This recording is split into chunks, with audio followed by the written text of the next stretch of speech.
We're live, I think. Hi, everyone. We are? Yep, you're live. Awesome. It's good to be here in the hot seat. It's been a while. I hope you guys are doing well, and I hope that you have questions prepared because I'm at your service today to talk about whatever you want to talk. These live streams are always a little more difficult than a regular lesson because some of you guys have never touched a guitar, others are more advanced, and so I'm going to try to be as practical for everyone as I can. I want to encourage beginners to dive in. It's not difficult if you have the right mindset, and also more advanced players, I want you guys to get something out of it. Sometimes more advanced players might be down a path of maybe theory or technique and really into that, and they sometimes forget other things that hopefully I'll remind you of today.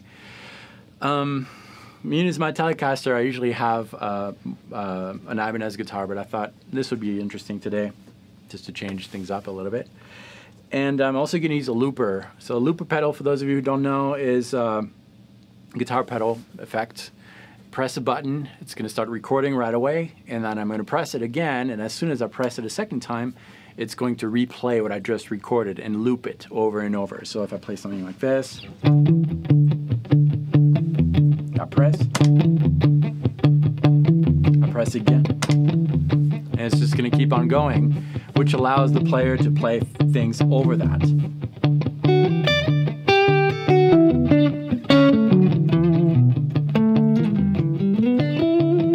Okay, so I'll be using that sometimes to demonstrate things because really music, or a note is just a sound, but a note has its value, its emotional value when it's heard in relation to another note, whether that note is played at the same time. See, that note is the same, but it changes its meaning because there's something else in the back. Whereas if I just play that note itself, it doesn't mean anything. I could also play that note in relation to other notes in more of a melodic way, where the note is, you have a single note that is played at a time.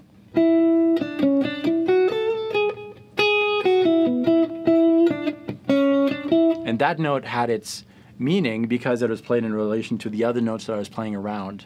That meaning can change if the other notes change. Same note, right? But this note will sound different than this because of what's around. I'm just telling you that because if you remember that aspect or that simple truth, then you'll be able to explore any musical concept and it's going to make more sense to you. Really, the essence of music is to communicate emotions, and you need to have at least two notes to communicate an emotion. And a note by itself is nothing. You need to have other notes in relation to that so that it can become something. The other notes are the context. When I'm talking to you here, the context is this hour-long session. And we know we're going to talk about guitar. There's a context. My choice of words, my speech is going to be very different here than if I were to meet you for coffee downtown and we're just talking about our week. So that's the parallel with a note meaning a lot of different things. Okay, so with that in mind, how do you become better at this thing? And what is this thing, really? Well, we all know what it is, but it's not just a guitar. This is the tool that allows you to express things. And I'm saying that because you might think that a new guitar is going to completely change the way you play. It influences it, but I don't think that there's this poetic idea that every guitar has a certain number of songs in it. And I like the concept, I like the idea, but really what it is that something different in your hand might affect the way that you're triggering different muscles and tendons, and that's what influences the musical direction. It's not, this doesn't hide anything in it. So where does the music come from? Not from this. It comes from inside. It comes from you. And if it comes from you, it means that there are a lot of different songs out there. There are as many songs as there are people, I think, in the world. And if you remember that, then that frees you from some of the anxiety that you can have by studying licks. Nothing against studying licks, that's great. But if you're getting frustrated because you've worked on this song for days and weeks and months and you're just not sounding like the original artist, it could be that there's a technical difficulty, but it could also very well be that you're not that artist. And that's okay. That's a good thing, that you're you. And so if you work towards improving your skill to share with the world who you are through this, which is your tool, that really, I think, creates a healthier practice space for everyone. So just remember that. If you're a beginner, if you're more advanced, just reconnect with that idea.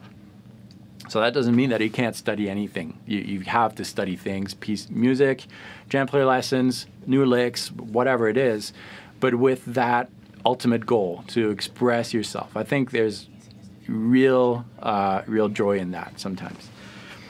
All right, so regardless of where you're at, we need to talk a little bit about scales. And scales are just different notes, just a packet of notes that are going to come back often in your piece of music. And those notes can be seen like the letters of the alphabet. And if I were talking to you, A, B, C, D, E, F, G, and then make your own words and your own sentences, you could say whatever you want. In music, it would come to just picking an alphabet, a scale, and were you touched by that, or did it just give you the landscape? It just gave you the landscape, the direction. It didn't really have any meaning to it. But those are important things, though. The alphabet is important because that sets the rules as to what kind of musical ideas you're going to say that is going to make sense to people. People are expecting, after hearing that, to have this kind of color.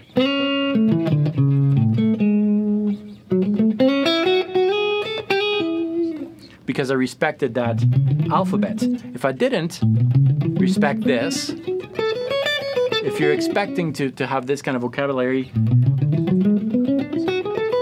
and I play this,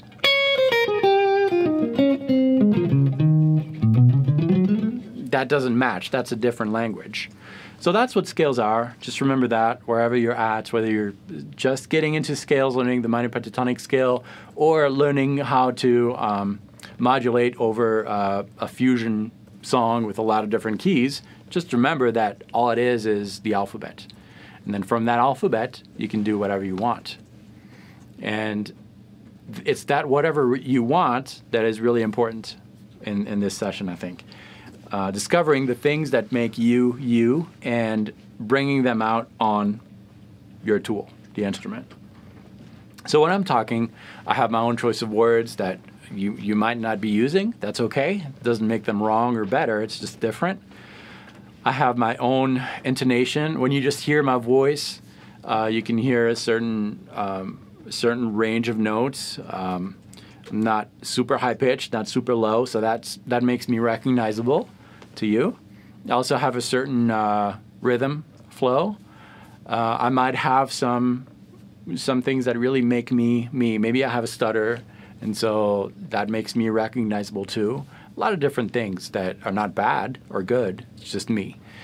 And I want you guys to all think about that wherever you're at on your musical journey. Think about what makes you you. And what do you like about you when you're talking? What do you don't like about you? What do you want to fix? And then transfer all those questions to your instrument. Even if you never touch the guitar, just start thinking about those things. Are you more of a nervous person? Maybe you want to work on relaxing your speech a little bit because maybe it's creating social uncomfortableness when you're having a conversation. Or maybe you're very confident and maybe you like that about you. But maybe you're too confident and it comes across as arrogant. So just change that a little bit. Just think about all those things and then ask yourself, how can I bring that out musically? And again, musically, not guitaristically necessarily, just musically. This could be the tool that I'm using to make music, but maybe my hands are too. And how can I bring that with my hands? Whatever it is can create music. Even when you're talking, your vocal cords are, even without singing, are still making elements of music. If you didn't know English and you can't put meanings to my words, it might still sound like a musical piece. I hear that with birds a lot. If I was a bird, I'd understand what the other bird was saying, but for me, it sounds like music. So all those things make a unique character unique, and you can try to translate that onto the music. And I think there are two fundamental things. There's more, but two really fundamental things in speech that make speech what it is, that make speech musical, just me talking to you. There is difference in pitch. If not, then I'd be very monotonous, and my talk would be just like this, and you'd probably think there's something wrong with me because of the way that I'm talking. There's no difference in pitches, so that's one. Difference in pitches. So you don't want to just play because there's no emotion. A note by itself is just a note. You want to have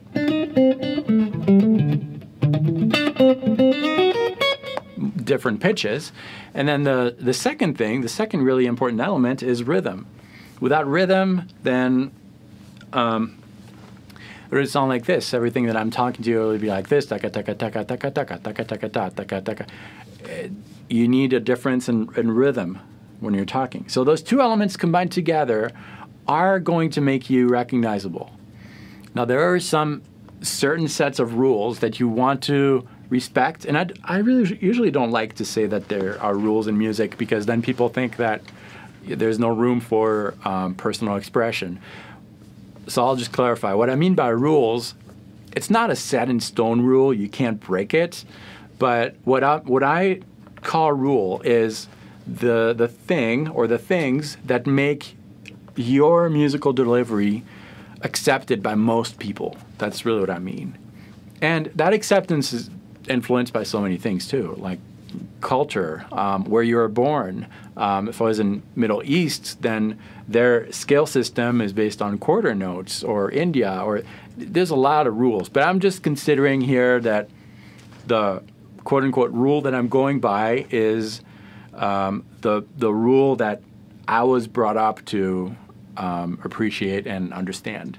If I was exposed to other types of music, then that would be my set of rules. But just keep that in mind. Whenever I say rule, it's not you have to do this way. It's just if you want to be understood by most people within that style of music and within this geographic area, then follow those rules. That's all I mean. I'm originally from France, so if I were to talk like I am now to my French peers, then I'm not respecting the rule. I'm not respecting their language. Just respect the rule of the conversation you're in. Okay, so pitch and rhythm, super important. And the first exercise that we're going to try, you don't need to know a scale, doesn't matter, is to come up with a word, like a real word, or a mini sentence, such as I'm working for JamPlay. Okay, I'm working for JamPlay. That's one simple sentence. How can you say that? You can say it, you're excited to work for JamPlay. I'm working for JamPlay. Or you can say it, you just hate your job. I'm working for JamPlay, which I don't, but I love it. Work for JamPlay. But there's a lot of different ways to say that, right? And so let's now count the syllables. I'm working for JamPlay. Okay, 6. So 6 notes, 6 rhythm elements. And I could say it straight. I'm working for JamPlay. Taka, taka, taka. On a single note, you just pick a note, doesn't matter. I'll pick the 3rd string, 7th fret. I'm working for JamPlay. Okay. not very expressive, but that I played here, that doesn't communicate much to you. It communicates as much as me saying, I'm working for JamPlay. Not much. Now, let's add some difference in pitches. I'm working for JamPlay. Taka, taka, taka. Taka, taka, taka. Let's try to reproduce that on the guitar. It doesn't have to be exactly the same pitch, but taka, taka, taka. So it's starting here. That's our bass line. I'm working a little higher. I'm working for JamPlay. And back to the line. So the line is kind of like that. So just try to follow that line more or less. It doesn't have to be the same exact pitch, but... For example, it follows the rule where... Not the rule, but it follows the same characteristics of I'm working for JamPlay. Starting here, going a little bit higher. I'm working for JamPlay. And you end where you started, for example.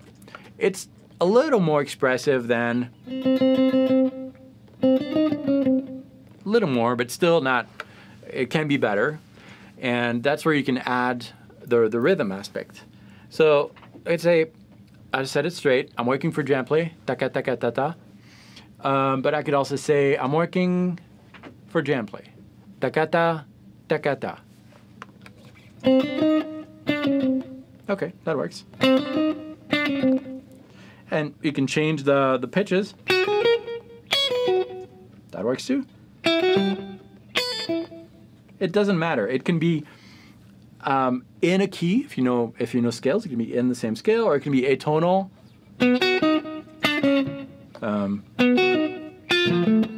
It doesn't have to follow anything. We're just developing the skill to communicate on the instrument and make this an extension of our body. When you're talking, you don't have to think about how much airflow do I have to bring out to say this word, or how do I put my tongue to make that sound. It's just natural. When you're learning a new language, it's not, and that's what we're doing here. And this exercise can be done regardless of where you're at on the instrument. But the more you do it, the more you learn scales, techniques, and all that, the easier it's going to be to almost instantly bring out what you want to bring out. That's the first step, to think about all the elements that make language what it is, and then try to bring that out on your instrument, on your tool. The second step is more involved as far as the ear goes. So now we're just being kind of robots, or our parrots. We're just hearing something, trying to reproduce it here. Now we're going to try to be a little more involved, and that's where the looper pedal comes into play. We're going to play against something else, so that really that note or those notes that we're playing are always attracted to something else happening, and that's what really creates the musical story, the landscape, the emotional thing in music. So I'm going to create a simple loop. Maybe I'll just play with one note. I'll play an E right here. I've got another E here. I'm going to try to make it maybe a little more interesting, so I'll alternate with this E and this E, but they're the same notes. I'll do something like that.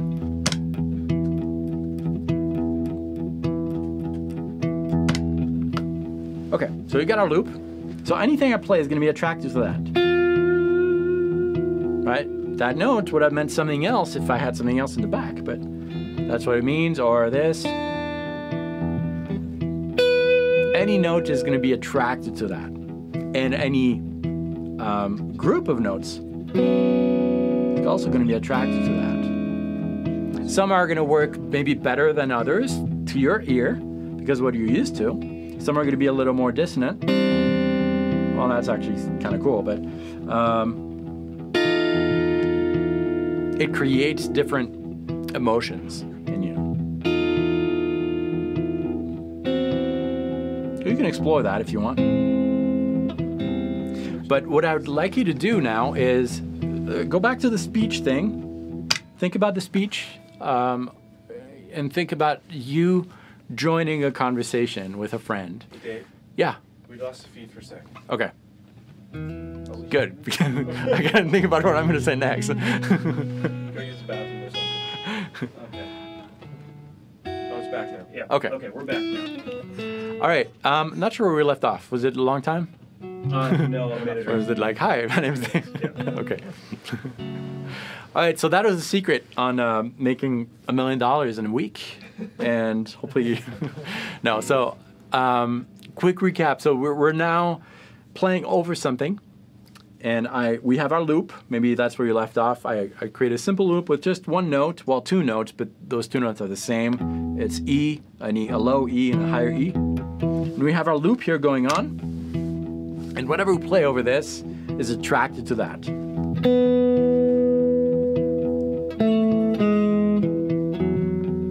Okay, so you might ask, how did you know which notes to play? The same exact answer as you asking me, how do you know how to put your mouth to say the word how?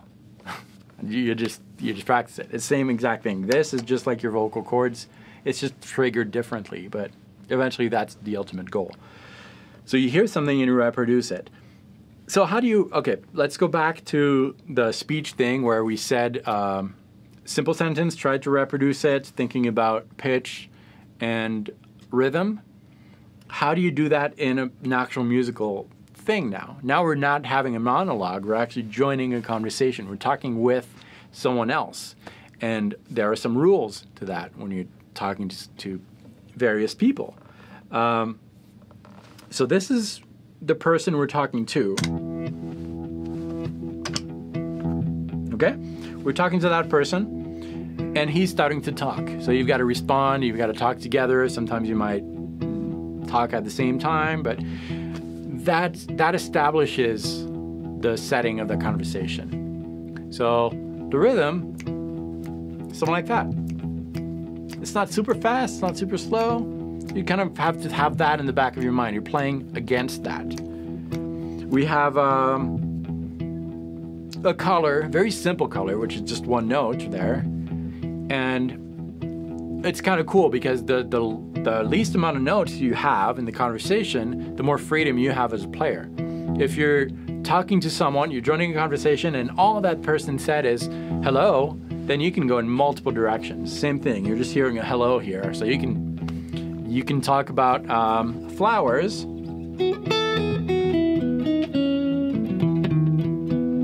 or you can talk about war,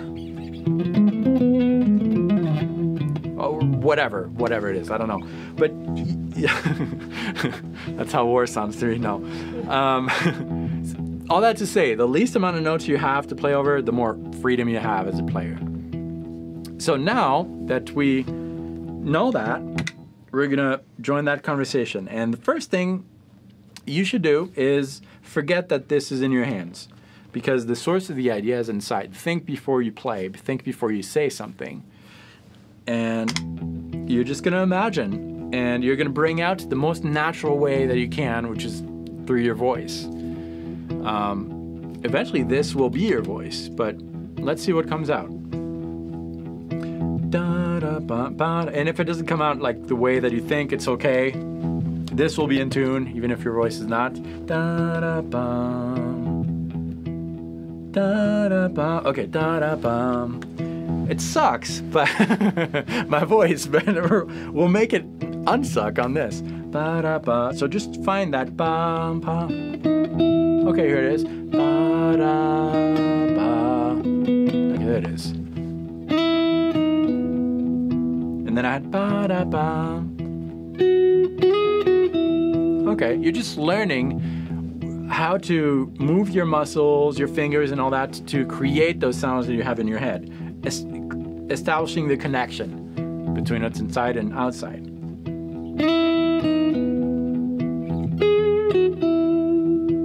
Okay, that establishes a color. And then you imagine what's next. Ba-da-ba. And the more you do that, the more you're going to have a range of notes that that you're used to, because you started with ba, ba, da, ba. So you kind of make that connection. This, ba, that's how I play it.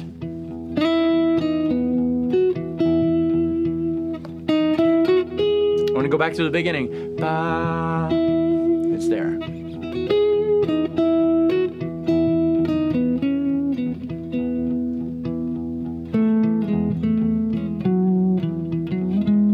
and so forth. You're just creating music as it goes, and really thinking about that connection, or where the musical idea goes through to come out through your fingers as opposed to your vocal cords. And that's really important to do that. Okay, let's try something else now. We're just going to play a note. We don't necessarily know the pitch of the note, but we're just going to play a note. Okay, we got that. Now from that, think about where should you go next. Okay, cool. Got that? You might think I was lucky here. I got but you can get there faster than you think. What you need to do here is to think about the rhythm and the pitch and create a virtual line. So we got, the rhythm is 3 notes. Da ba ba ba da bum. 3 notes. Da da bum. And then think about the line. The first note is here. Ba da. That's higher. So your hand is going to go higher. Just aim for that. Even if you're wrong, it doesn't matter. At least you have the right direction. Ba ba ba. Is that higher than the first note? Ba ba. Yeah, it's lower. So ba ba ba. So you're going to start somewhere. Go higher, aim for it. If it's too high, that's okay, you still have the right direction. And you know you've got to end lower than the first note, so that's towards the neck. Even if you don't have the right one, it's okay. Even if it's out, it's okay. You're still learning how to phrase. The pitch will come after. So let's try that.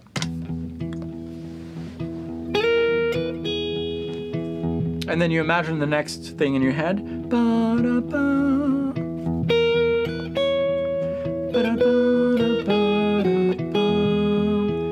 And eventually you'll see that it's almost instantaneous. It's not, but almost. The information is really fast.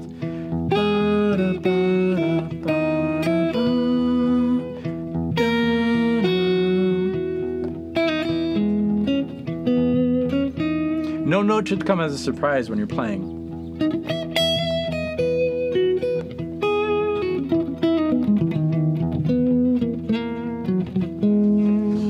And one thing that really helps that is to learn scales. That's really why I think you should learn scales. Or there's other reasons, but that really helps to know how different alphabets sound like.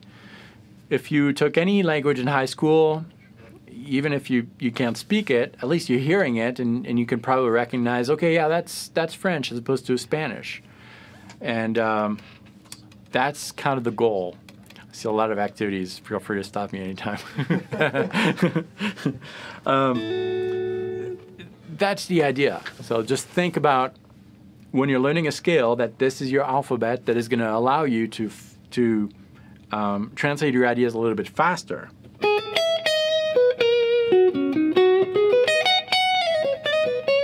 And just like I can recognize that these guys are speaking Japanese, you will recognize that, okay, that's the Dorian mode. I'm hearing that, and there's some strong characteristics. But you have to have the ear involved whenever that happens. I have no idea if you guys are following or not, so I'm going to open it up to questions. Yeah, we've got lots of great questions here. Here's one that's pretty pertinent to what you're talking about from Luke. How important is it to learn basic playing before even thinking about creating? Good question. I think it's as important. I think they should go hand in hand. I have some musician friends who just picked up the guitar, and they can't play, they can't jam with anyone, but they write songs, and they're really good songs. I think it just really should go hand in hand. If you want to get better, if you're getting better at one, the other one should follow. Because I don't know if you ever noticed, but it happens to me a lot. I watch a movie and I hear a word that I've never heard before, and I look it up, and then I hear it all the time. It's because your ear is used to that, and now you hear that word, and it's a common word. It's not that that word is happening more than before, but now you associate a meaning to it, so whenever you can associate a meaning or a memory to something, it becomes more real to you. And it's the same with music. If I'm learning how to play the second position of the minor pentatonic scale,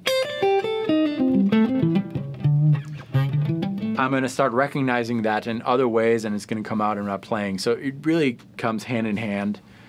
If you feel that you've worked too much on one thing, like I'm just working on my alternate picking and nothing else, then maybe change a little bit. Not only is it going to help the other aspect of playing, but your alternate picking is probably actually going to get better, because sometimes you need to let go a little bit so that your subconscious mind can assimilate things better. So yeah, hand in hand, I think. Okay, so does limiting your scales to, say, pentatonics limit your musical voice? I would say yes, but I don't mean it in a way that if you're only playing pentatonic scales, you can't be expressive. That's not true. Knowing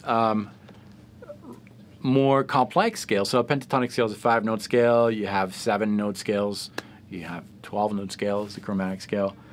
Knowing more scales is just going to enhance your vocabulary, but you need to know how to use the vocabulary properly. If I'm only talking to you with really complex words from the 1700s or 1800s, then nobody's going to understand me. You just need to learn what you're going to use. If a scale just doesn't sound good to you, then don't memorize it. There are other things you can do. There's so many things in music you can learn. So I'd say yes, but not in a bad way necessarily. There's some great players who only play pentatonic, and they sound great because they're expressive with it. Okay. I've had a number of people curious about your opinion on your guitar. Was there a humbucker there that you replaced? And maybe talk a little bit more about your telly and your opinion of the telly. So I replaced both pickups. This is an American Standard, I think 60th year anniversary, so 2011. I got it. And I changed the original pickups for DiMarzio noiseless pickups, the Area T's, that's what they call them. And they're supposed to sound the same, but without the hum that you would get sometimes with those pickups. And that's what I had before. It was pretty noisy, so I replaced them. I really loved this guitar when I first got it, and kind of like left it on the corner for a while and just grabbed it again a few weeks ago and like it again. Not that I didn't, but I'm not super knowledgeable on woods and all that, and I should, but I just changed the pickups. That's all I did to it. What looper are you using? Right now I'm using a TC Electronic looper. It's the Ditto series. This is a big one, so you don't need a big one. Let's see, can I lift this maybe? Yeah. I don't know if you guys could see this. There you go. So it's X4 because it's got 4 buttons here. It's got an effect. It's a dual looper, so there's 2 loops that I can do at once. Honestly, why did I get this? It's great, but I got it because I didn't pay for it. They sent it to me for a review, so I got it for free. Do you need the X4 if you're just using it to practice your musicality? No, you don't. It's great, really like it, but they have a simple version. They actually have a mini version, which is, I think, $99. It's great. Just a simple 1-button loop. But I like the TC Electronic stuff, but I'm sure there's other things that are also great. I just like it because I got it for free. And it is good. Let's see. Here's one about scales. Can you explain why the scales are important? Yeah, they're important because they're going to allow you to make sense to most people when you're playing. You could play without any structured scales, and maybe it'll be pleasing to some, maybe to you. And if that's all you want to do with music, there's nothing wrong with that. If you're just playing guitar to make you happy, that's awesome. Really nothing against it. But if you're playing to some level for others, whether it's in a song you're recording or performing or whatever, then scales are going to allow you to join a conversation, musical conversation with your band or a jam track that is going to be coherent. If not, if you don't know scales at all, your ear usually takes over the knowledge of scales, but you're slowing down the process a lot, because if I have to play over something like this,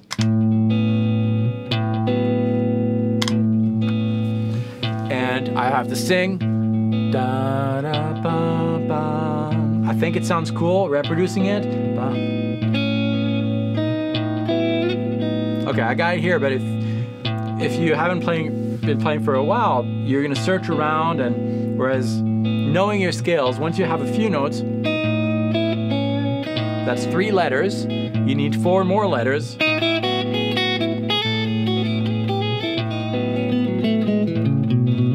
And knowing your scales, you kind of automatically know without having to think about it.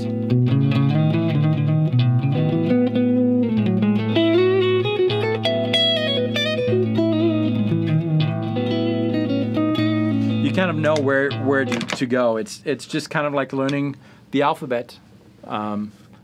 Knowing all the letters of the alphabet will give you more choices, and it'll be easier to write or speak or whatever. So that's why. Okay. How can you make scales more interesting to keep up with practice? You can make them more interesting by first by reminding yourself that they're just alphabets, and when you talk, you're not just talking like this.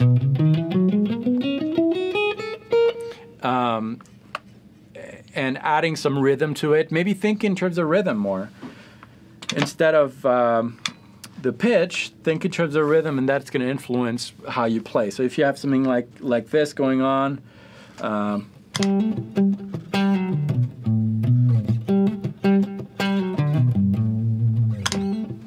instead of thinking of choice of notes, you think of rhythm elements. Da-ga-da. Da-ga, da-ga, da, da-ga, da.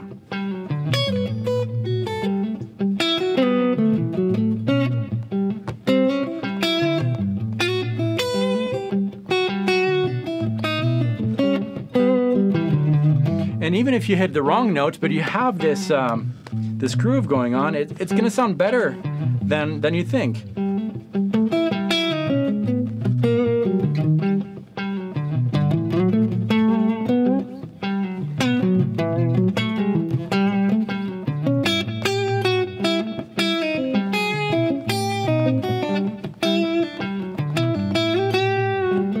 All because of rhythm. So that's one way. Just think rhythmically, maybe instead of intervals.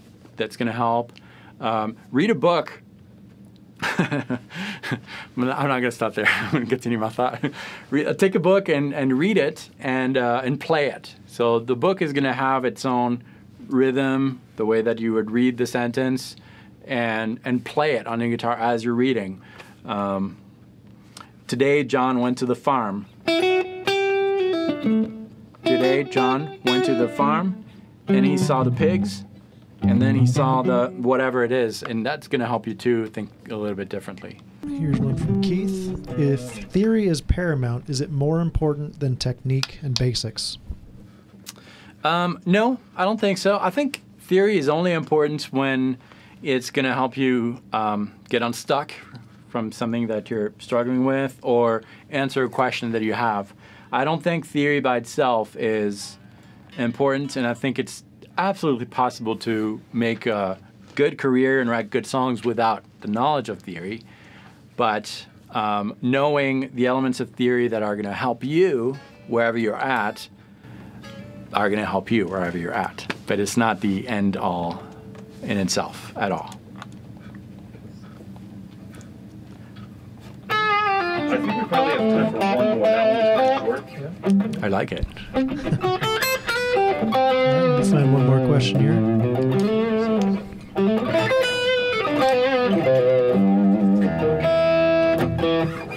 Okay, here's one from Richard. Can you use a looper with a combo amp? I'm not sure how to do that to get the effects into the looper. You can. But what you would want to do is, because the looper is going to record whatever you throw at it and reproduce it, What you want to do is have the effects before the looper. Like if you have a distortion pedal and it's placed before the looper, you can record something clean, then press your pedal to solo over it, and the clean part that was recorded is going to stay clean because that's what was recorded. However, if you put your distortion pedal after the looper, then that distortion pedal is going to process whatever is before. Therefore, if you record something clean with the looper and press the distortion pedal after, then it's no longer going to be clean. Right now, the distortion that I have is placed after the looper. So I can record something clean here.